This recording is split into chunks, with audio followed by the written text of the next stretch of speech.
पिछले वीडियो में हमने जाना था कि रुपए का इतिहास क्या है। शेरशाह सूरी के चांदी के सिक्कों से लेकर आज के डिजिटल रुपए तक का सफर। लेकिन रुपया सिर्फ एक मुद्रा नहीं, बल्कि यह दर्शाता है कि देश की अर्थव्यवस्था में क्या चल रहा है। और इसी से जुड़ा है आज का विषय, मुद्रीकरण और विमुद्रीकरण। इन दोनों शब्दों का हमारी अर्थव्यवस्था, हमारी जेब और हमारी जिंदगी से सीधा संबंध है। मुद्रीकरण क्या है? सबसे पहले बात करते हैं मुद्रीकरण की। सरल शब्दों में कहें तो जब कोई चीज़ जो पहले मुद्रा नहीं थी उसे मुद्रा या पैसे में बदला जाता हो तो उसे मुद्रीकरण कहा जाता है। उदाहरण के तौर पर अगर सरकार सोना, बॉन्ड्स या किसी संपत्ति को नकदी में बदलती है, या जो कोई चीज़ जो पहले लेन देन में नहीं थी उसे करेंसी की तरह इस्तेमाल किया जाता है, तो ये मुद्रीकरण है। एक और उदाहरण समझाते हैं। जब सरकार नया पैसा छापती है और उसे अर्थव्यवस्था में लाती है तो वह भी मुद्रीकरण ही होता है। अब बात करते हैं हम विमुद्रीकरण की। विमुद्रीकरण, इसका मतलब है जब सरकार किसी मुद्रा को अचानक अमान्य घोषित कर देती है। भारत में इसका सबसे बड़ा उदाहरण है 8 नवंबर 2016, जब 500 और 1000 रुपए के नोट बंद कर दिए गए। सरकार ने कहा कि यह फैसला काले धन, नकली नोटों और भ्रष्टाचार के खिलाफ लिया गया कदम है। ऐसे फैसले से क्या होता है?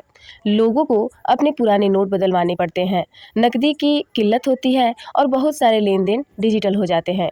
कई बार इससे अर्थव्यवस्था को झटका लगता है, लेकिन साथ ही सिस्टम में पारदर्शिता भी आती है। यानी विमुद्रीकरण एक बड़ा कदम होता है जिसे दूरगामी असर होते हैं, अच्छे भी और बुरे भी। मुद्रा के इतिहास से इन दोनों का क्या संबंध है?